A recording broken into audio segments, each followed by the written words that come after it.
ये कहकर कि आप वो पार्टीज हैं जो एक दूसरे के खिलाफ होना चाहिए, आप साथ हैं। और साथ ही उन्होंने कहा कि नॉर्थ ईस्ट में कांग्रेस के काल में किस तरह से वहां पर चलाया जा रहा था और क्या ये एथनिक फाइट्स तब नहीं हुई थी, क्या ये ड्रग माफिया और ये माफिया उस वक्त सक्रिय नहीं थे।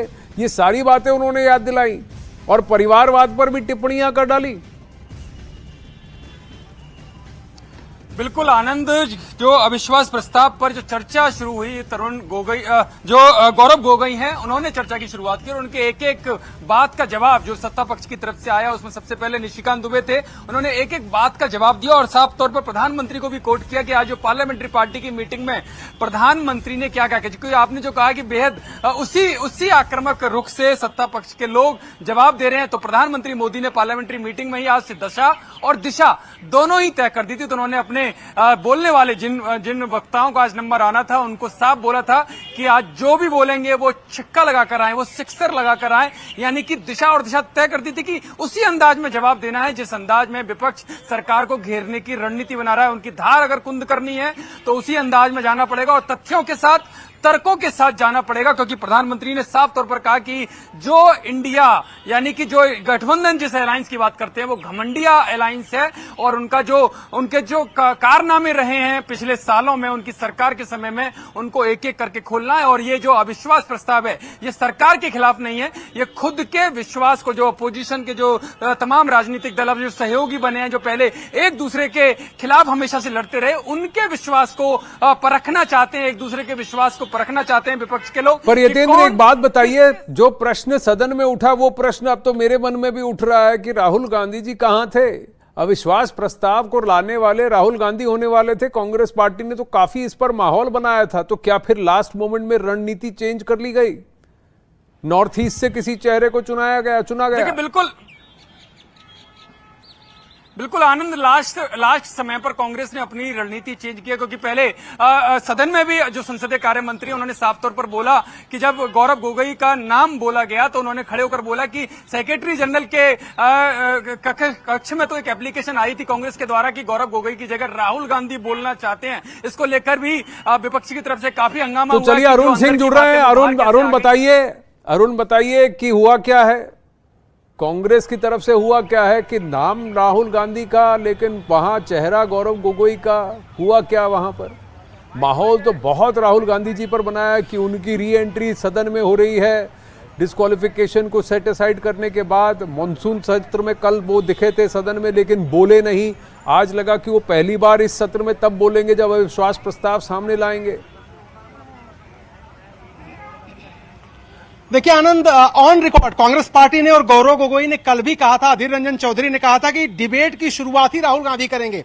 और आज सवेरे अपने ट्विटर हैंडल से भी कांग्रेस ने ट्वीट किया था कि जननायक आज संसद में बोलेंगे।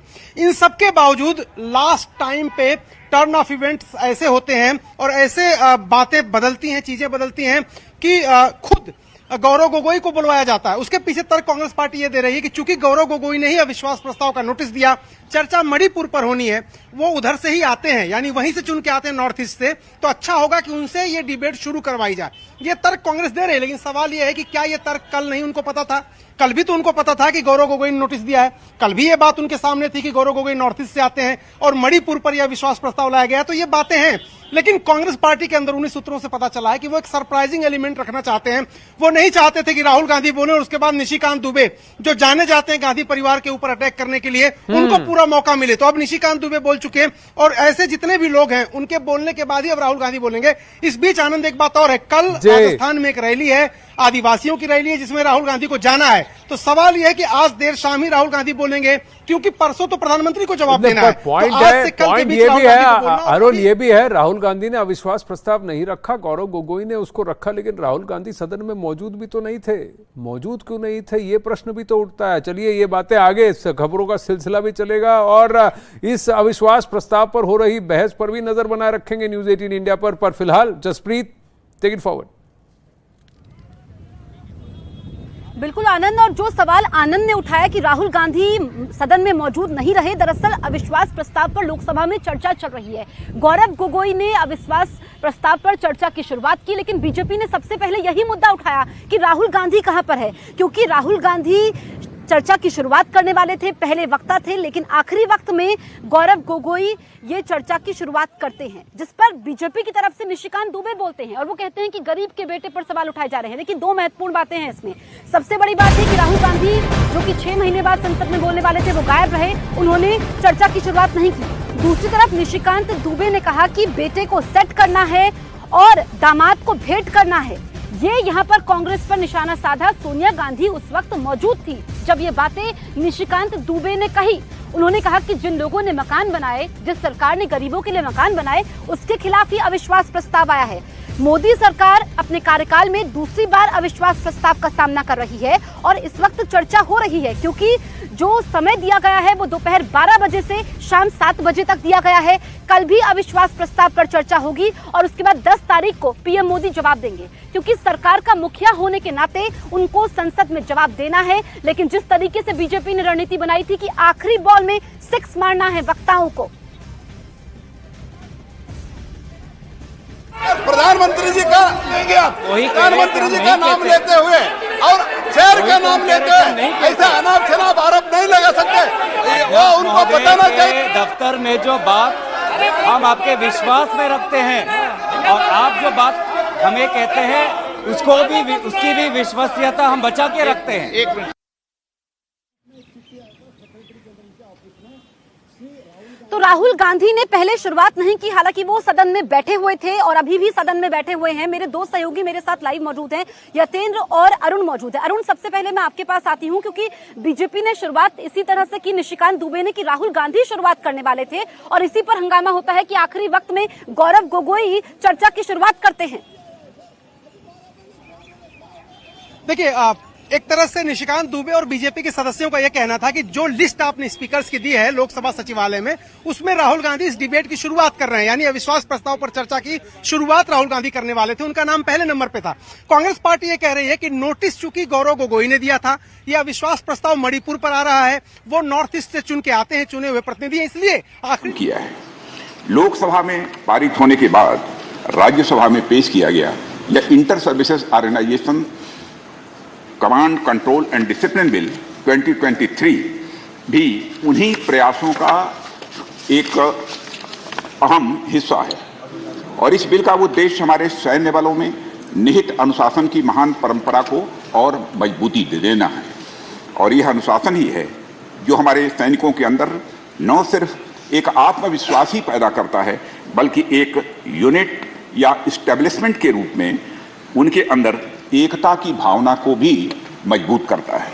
इसलिए यदि अनुशासनहीनता का कोई प्रकरण आता है तो उसका त्वरित निराकरण होना चाहिए और त्वरित निराकरण होना यह अत्यंत आवश्यक भी होता है।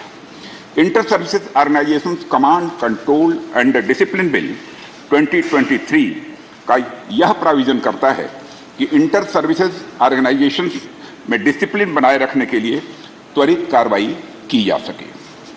सभापति महोदय, यह बिल एक ऐसा इन्वायरमेंट क्रिएट करने में निश्चित रूप से मदद करेगा जो हमारे इंटर सर्विसेज ऑर्गेनाइजेशंस में अनुशासन को स्वाभाविक रूप से मजबूत करेगा। महोदय, वर्तमान में जो व्यवस्था है उनके अनुसार चाहे भारतीय सेना हो, नौसेना हो, वायु सेना हो, सभी अपने रेस्पेक्टिव एक्ट के द्वारा ही गवर्न होते हैं। जैसे हमारा आर्मी एक्ट है 1950 का, एयरफोर्स एक्ट है 1950 का और इंडियन नेवी एक्ट है ये 57 का। इसी के तहत बनाए गए जो रूल्स और रेगुलेशंस हैं उन्हीं के अनुसार सारी चीजें गवर्न होती हैं। इस एक्ट के तहत कमांडर इन चीफ या ऑफिसर इन कमांड अपनी डिसिप्लिनरी या एडमिनिस्ट्रेटिव पावर्स का प्रयोग अपनी ही सर्विस के पर्सनल पर वह कर सकते हैं। अब तक का यह प्रोविजन है। उन्हें दूसरी सर्विसेज से संबंधित पर्सनल जो उनके संगठन में कार्य कर रहे हैं पर डिसिप्लिनरी या एडमिनिस्ट्रेटिव पावर्स का प्रयोग करने का अभी तक अधिकार सभापति महोदय प्राप्त नहीं है। ऐसे प्रोविजन से इंटर सर्विसेज ऑर्गेनाइजेशंस में स्वाभाविक रूप से कई बार